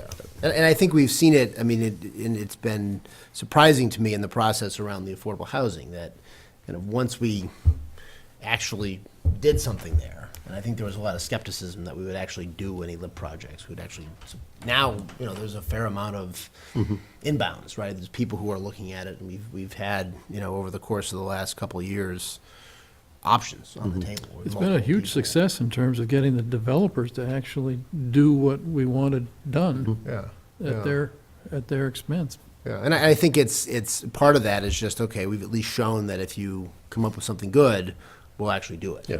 As opposed to, you can spend a lot of money, because there's money spent in the design phase, and then, well, we don't like that either. You know, we'll talk about that today. So, okay. Anything else we should talk about for next Tuesday? Or?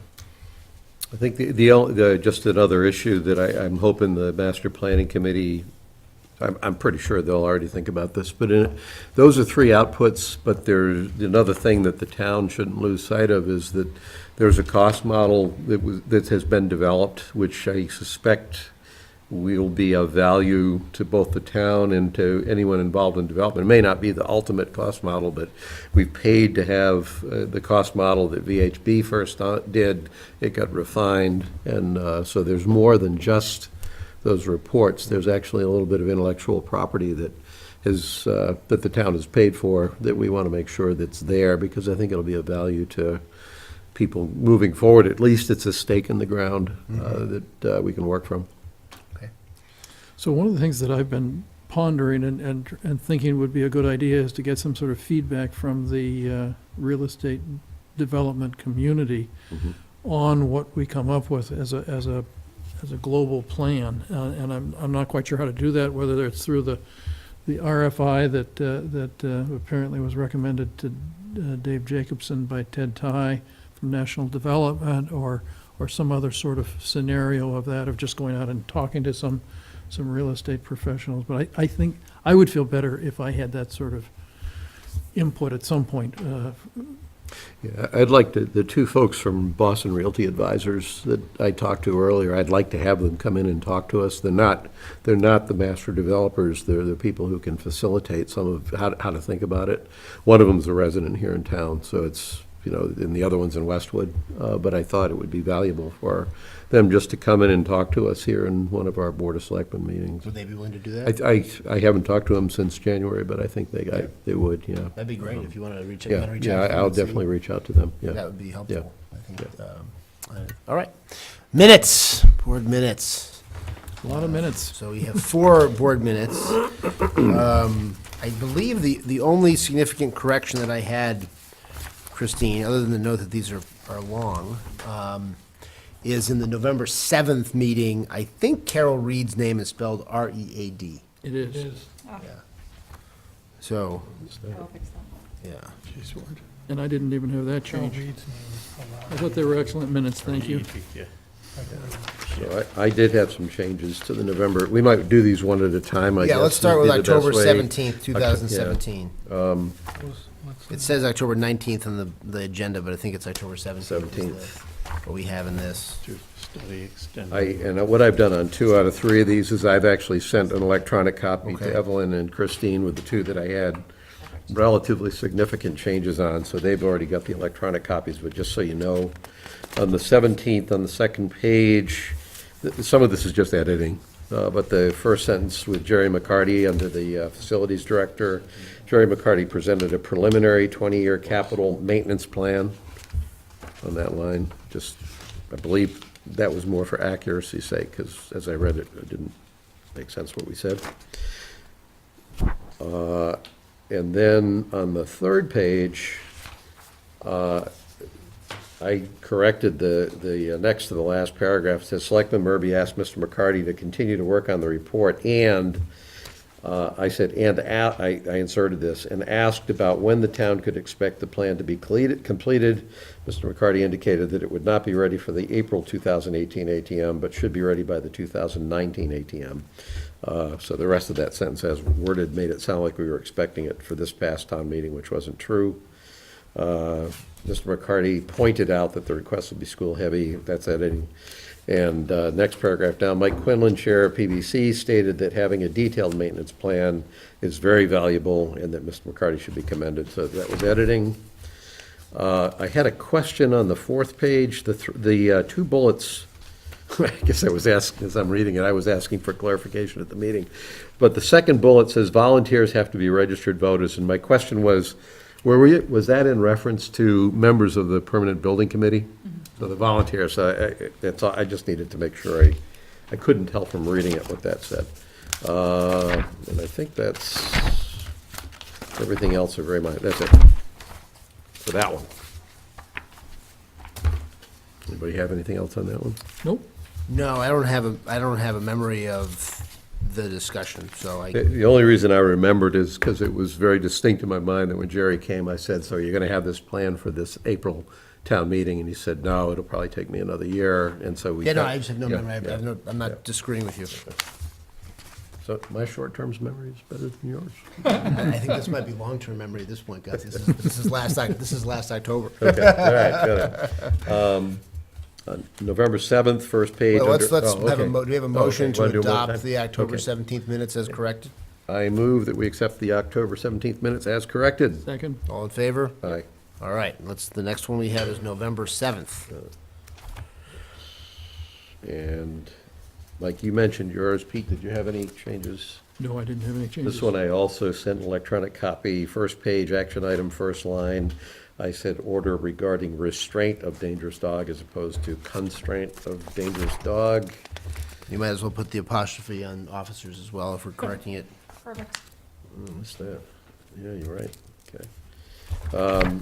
And then, this is, yeah, a lot of this stuff is pretty minor. Fourth page in the middle paragraph that starts with me talking about OPEB. Selectman Murphy believes Medfield is in relatively better shape than almost all other towns in the state. We are not in the best shape of all towns in the state, just for the record. Medway apparently has actually figured out a way to fund their total OPEB requirement, so. And then Holliston is a little bit ahead of us too. One of the selectmen from Medfield, from Medway? Yeah. Holliston's ahead of us too. Are they? Yeah. And Dover's ahead of us, too. Well, don't they have no employees? They're probably, it's probably easy 70%. it's probably easy to be ahead of us if you have no employees. Yeah, exactly, yeah. The only other, there's a 70% typo under the funded. first part of lot 3 on the next to last page, just third line, third paragraph, says is a good and a good, get rid of the excess words.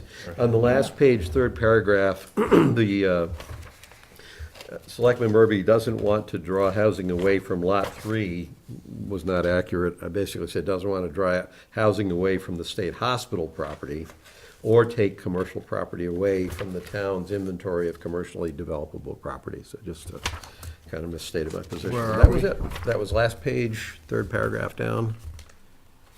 The way it's worded, it says that I didn't want to draw housing away from lot 3, and I knew that was your position, Mike, so I just wanted to What's set the that? record straight. No, yeah, right. I'm sorry, I missed this. Maybe I didn't, yeah, I must have looked at these. I'm sure it's fine. Yeah, I don't even. okay. So, anyway, I didn't change it in any way that you wouldn't have immediately recognized from our past discussions on lot number 3. Yeah, those I remember.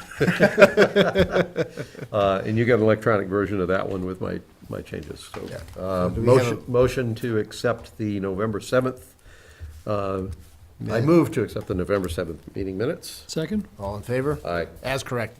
as corrected, thank you. All right, November 21st. November 21st, this one I didn't. Yeah, that just came this afternoon, so I wasn't sure if you'd have All time right, to we'll put review that that. out- let's So put we can that off for the next until- one. Well, let's just do it June 5th. Just because Yes, next week that's we what I have this meant. joint Yeah. meeting. Yeah, we'll do it June 5th. Okay. May 8th. So I had one question, not a correction, just a question on the 21st, on the November 21st. I was only curious as I read it, said the revenue from the movie, this second page, the revenue from the movie should fund ongoing maintenance for 2 to 3 years, and it just didn't, it clicked in my head. Do we actually think the money in the revolving fund for that's in the maintenance fund is good for 2 to 3 years? I was thinking it was 1 to 2 years. I think we were talking about 1 to 2 years. That's what I thought, okay, so that's Yeah. a I think minor, it may have been stated 2 to 3, but I Oh, don't think okay. it's, Well, given the landscaping contract I just got, yep. RFP this week, I'm figuring 1 to 2. Okay. So it was just that it didn't click in my head that we said 2 to 3. And I didn't have any changes on May 8th. So we did do the 21st first? Are we ready for the 21st, or you want time? You know, I'm trying to remember if I've read this one or not. I think I did read this. I'm fine on the one for the 21st. I can vote on the one on the 21st. Hey, Pete, you good for the 21st? Absolutely, yeah. All right, I move that we accept the minutes, and there were no changes to the 21st. I'll leave it to your judgment on the 1 to 2, but I'll change that. I move that we approve the meeting minutes from November 21st meeting, Second? All in favor? Yep. May 8th. and I didn't have any comments on May 8th, that we're fine. I'm fine with May 8 too. I did not either. I move that we accept the meeting minutes from the May 8th Board of Selectmen's meeting. Second? All in favor? Aye. All right. Okay. There we go. All right. Selectmen report. Pete. I'm happy to report nothing again. I've been taking a break. Needed All right. after town meeting. Yeah. Yes, there was a recovery period after the town meeting week. Municipal form of PTSD. Gus. One second sorry. here, but, no, so I have 3 items, but I'm checking on one of them. I sent Barbara Gipps a message. Nope, she doesn't know, okay. I was hoping to, so the senior housing survey response window has closed. I sent Barbara Gifts a message asking her if she knew what the final response number was.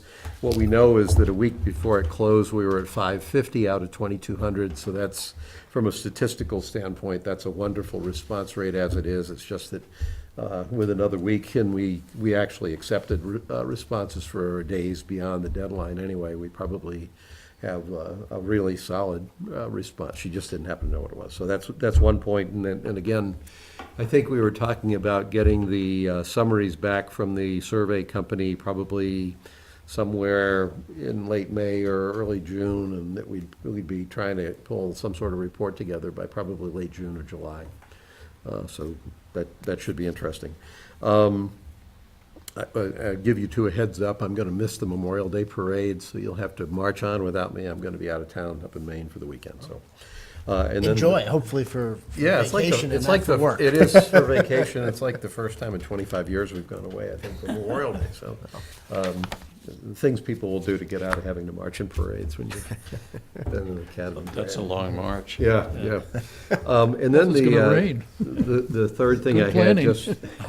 the third thing I had, mostly for your two information, after the town meeting, I went and talked to Roberta Lynch and offered to hold an informational meeting at the center.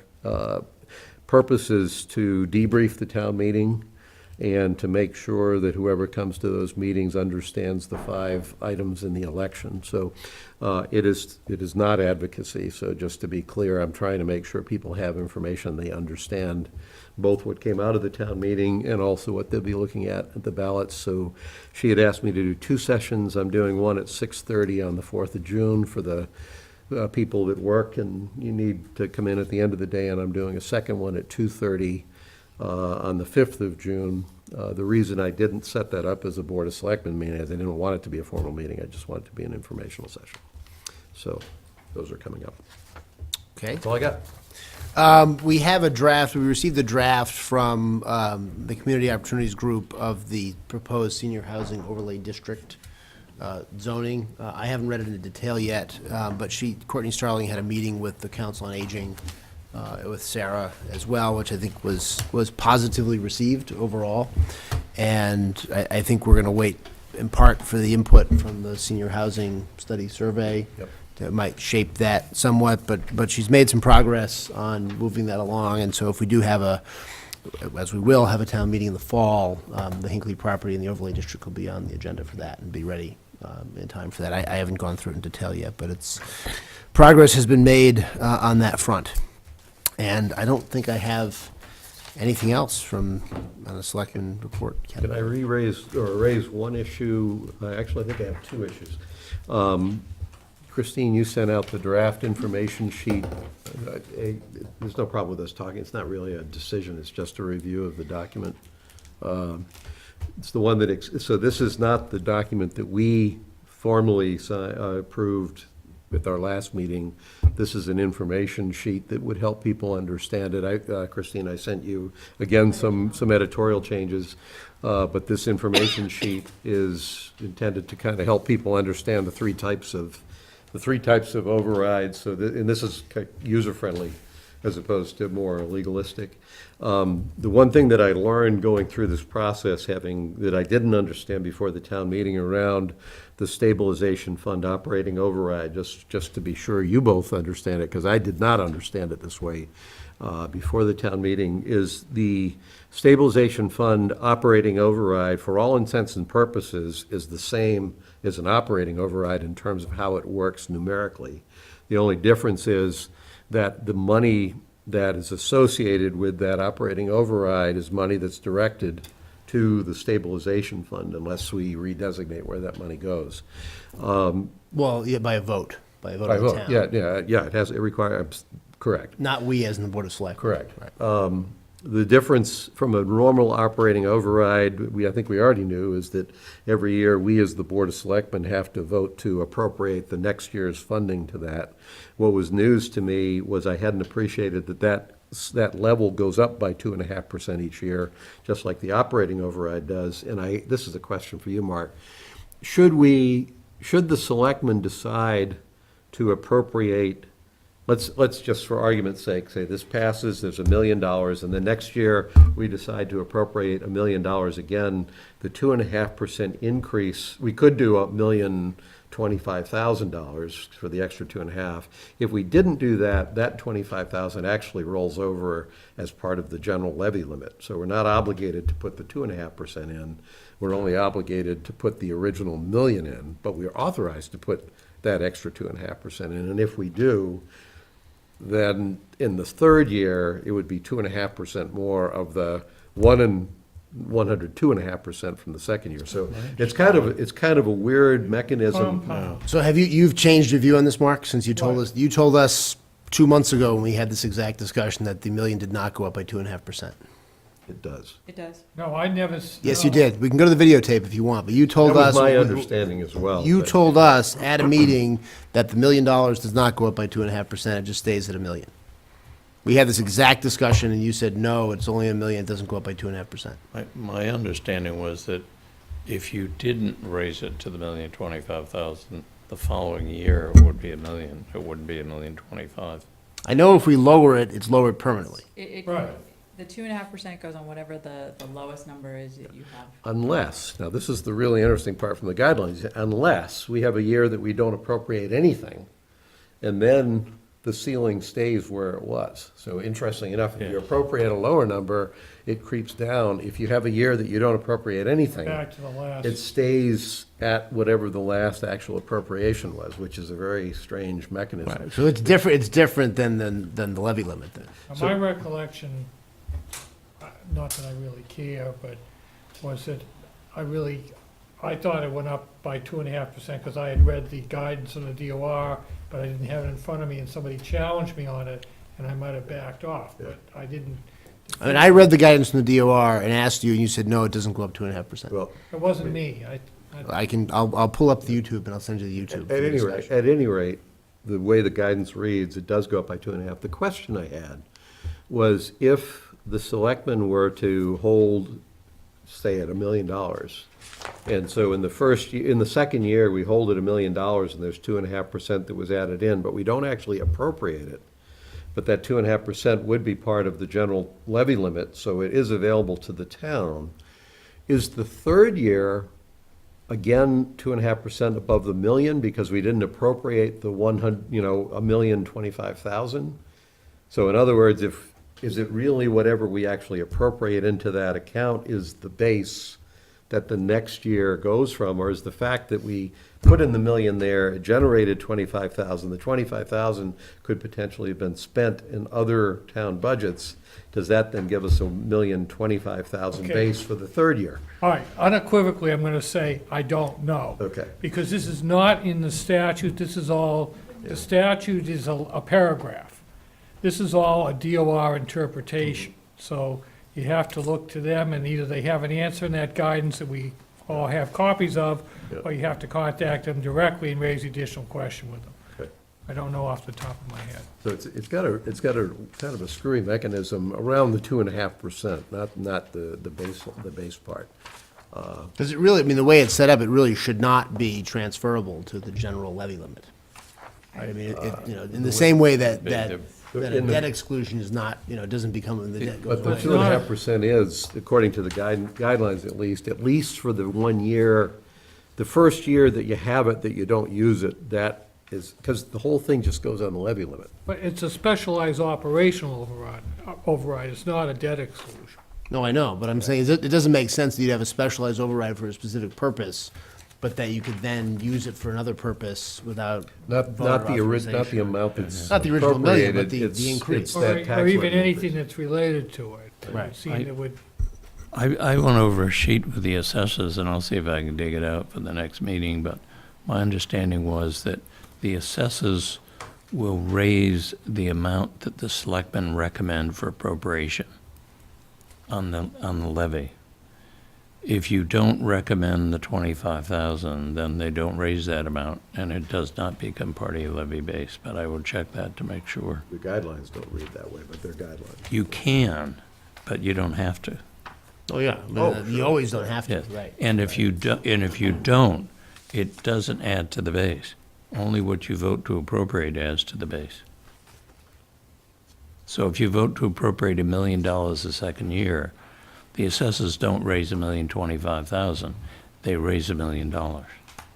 But the issue is, if I read the guidelines right, is that million, which is dedicated to the stabilization fund, is nonetheless an operating override that increases the tax levy limit. I don't believe so. It's a separate, the sheet I saw the assessors had, I believe it was a separate If you line have in the something that calculation. shows that, for something beyond accounting purposes, because the guidelines are pretty clear that it all just adds into the, to me at least, that just adds to the levy limit.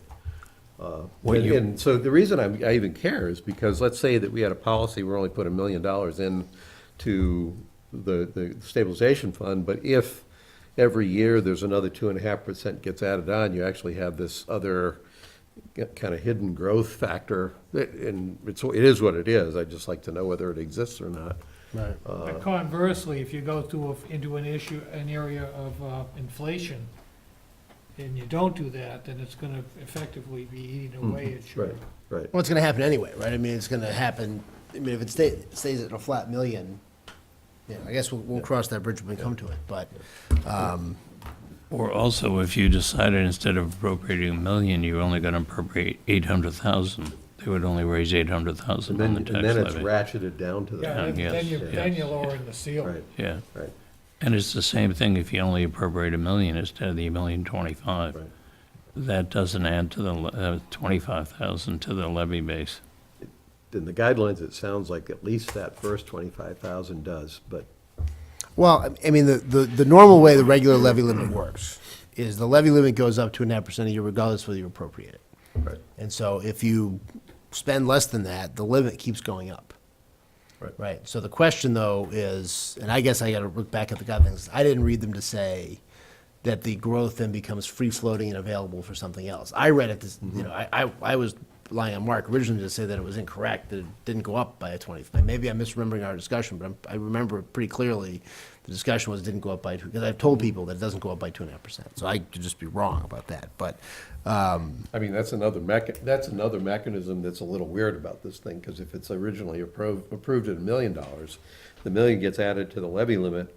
If a year later you do 800,000, basically it's like, almost like a debt override, lowered it, because yeah. 200,000 comes off, but it's coming off the levy limit, not off And the it's debt. not even clear, if you actually read the statute itself, it doesn't even really clearly describe a distinct process. It's Yeah. only because of the patina, if you will, Yeah. that the DOR has added to this whole thing, because they presumably understood when it was amended to allow that, what they had in mind. Well, that was, anyway. And of course, the other thing, just a reminder, if you go back and read the statute, every time you see local appropriating body, read Board of Selectmen, because that's unique to this statute. right. All right. All I had, and then, Pete, I had a question for Pete. This mass housing letter that came that we got turned down on the grant, I was just curious whether we should be mad about that or unsurprised or. I talked to Sarah about that, and she said that was the money to consider, to planning to Infrastructure? extend the utilities up Hospital Road to the hospital okay, site, So that so. had more to do with the town meeting vote then. Yeah, so I don't think it really has a big impact since we haven't decided exactly what we want for the hospital anyway, so. But was that denied because the town meeting didn't vote to appropriate the money? Or was it They- denied just in the ordinary process? We just didn't make the list. Yeah. Yeah, they said they had many more applications than they had funding for, so they had to rule many of them I out. was trying to think whether we should send a fiery letter back that we're taking down 2 of the historic buildings. We're giving it, You can drive the bulldozer. we're giving it back to you as an asylum. Mike, anything from the town administrator? Just a couple of things, and I don't want to go into this too much because it's going to take about a year to work out, but we were notified last week that we are probably going to receive a bequest of about 11.8 acres, a parcel of land that runs from Bridge Street down to the Charles River. A lot of it is part of the Natural Valley storage area, but it has to be probated and assigned and It was whatnot. left in the will to the town. Yes, so, It's nice. and I think you need to start thinking about the future of Lot 3, if there is a future to it, in light of the town meeting action. I don't know whether you wish to proceed on any action in terms of a development of that or not. So, but, Actually, you're referring to. well, they turned down the housing articles, the senior housing articles, so I think the use of it for commercial or industrial development still stands. So, Well, yeah. Well, there's a general authorizing vote for a ground lease, so Yeah. that's out there anyway. yeah. I'm happy to do it at any time. I think it's probably something, yeah. Commercial development or? I'll do anything. Okay. I'll do anything. Okay. No, wait, I will draw the line, no nuclear reactor. Okay, okay. No marijuana growing facilities. Oh, it's already banned. Well, we've banned that 8 Yes, times. We have yes. to appeal like 17 different votes if you want to put any kind of marijuana thing in town. No, Yeah. medicinal, we identified. Well, there commercial. just- Commercial. Commercial, Medicinal, yeah. they're all recreational, commercial, Right. big cannabis. Anyway. That Or is a- cannabiz, as I saw it somewhere in some newspaper, the cannabiz update, like on CNBC. The other thing is I think as part of the addressing of the master plan that's going to be recommended to you, and in light of the fact that there's a possibility of Park and Rec doing a site selection study, you need to contemplate how the design of that building, if it is to go forward, fits in with the redevelopment of the state hospital property, because it could dramatically affect the value of that property depending on how it's designed and where it's located on the lot. So, I'm happy to contemplate it. Given that it's answering a question that seems to me should have been first answered by the townwide master planning committee, I'm not sure I even know how to contemplate that in a productive way, but, yeah. all right, I'm curious your comment, though. The only place I saw it going, if it's gonna affect the hospital, is south of Hospital Road. Are you suggesting that there are other options that I had not? No. I think there was some consideration about the view from the hospital property being very important to the value of the property. So I think whatever you do, you want to make sure Mike's it thinking looking out doesn't from despoil the hospital view. over South of Hospital Road, if there's a Park and Rec building there, that could affect the view. So Yes. just to know, so you do know where I'm coming from, as I recall, we added land south of Hospital Road that could be developed by converting other developable land to open space in order to get the state to give us more acreage down there so that we could develop it. My memory, or is my understanding of that correct? My understanding is they allowed 12 acres for non-agricultural use, and the remainder Right. is dedicated to agricultural use. But a piece of that 12 acres was not there originally until we converted. I always forget, it's not the Holmgren, it was a property up off I of think Granite Street? Oh, no, that was a agricultural preservation restriction on a portion of the Holmquist land. My understanding was we converted some land that was developable elsewhere in town Right. in order No. to increase the acreage that we could develop south of Hospital Road. It was not really developable because it's a Chapter 90 land, the Holmquist land. Even though it was already voted for conservation use, the Department of Agriculture had a policy of no net loss of agricultural land.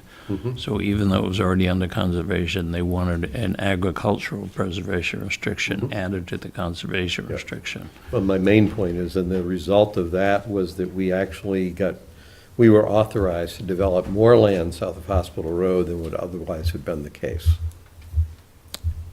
No. I think what they said, we will assign you 12 acres. The one night you Fair need enough. Billy's not here. Yeah, all right. Well, he's just at the state hospital. Yes. No, I know, he, Okay. We will assign you 12 acres for agricultural use, but in return, you must Right. dedicate 12 acres, put an Make up for agricultural preservation restriction. Right. They didn't add to the amount, that was the original amount they considered, the 12 acres. But my point is, we took action to make it easier for us to develop land south of Hospital Road, and we're having a serious conversation about maybe we shouldn't develop that land because of the view. I'm sympathetic to not doing something gaudy and disgusting there, but we've taken action to actually make it easier to develop land. You got a big field house or a dome or something. I don't know that we're having a serious Okay, discussion, though. good. I think we're just Okay, being asked thank to you. contemplate it. I will I contemplate think we with should you. Okay, contemplate yes, and not we will discuss this. contemplate. I am prepared to contemplate. Great, thank you. Thank you for pulling my feet back to the ground. Just don't exchange Just the platonic contemplations form outside of the a- meeting. Yeah. And I wasn't suggesting that it not be developed, that it just be, if it is going Just to be put something developed, pretty there that's nice to look at. carefully I get it. developed, yes. Low, yes. something low that you can look Something over. low. Transparent, a transparent building. An earth structure. A yurt, it could be a yurt. The first berm recreation facility dug into the ground. You don't know it's there. It'll be green. It'll be green, yeah. Okay, got it. I only have one thing.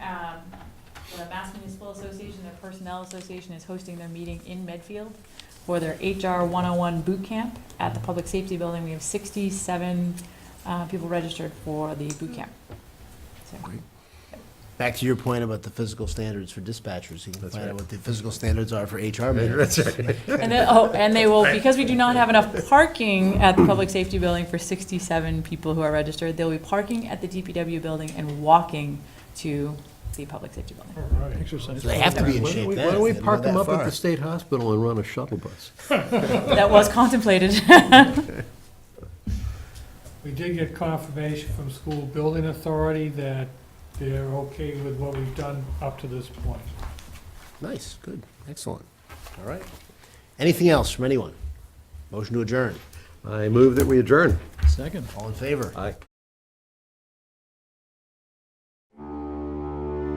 Medfield TV. Community shows.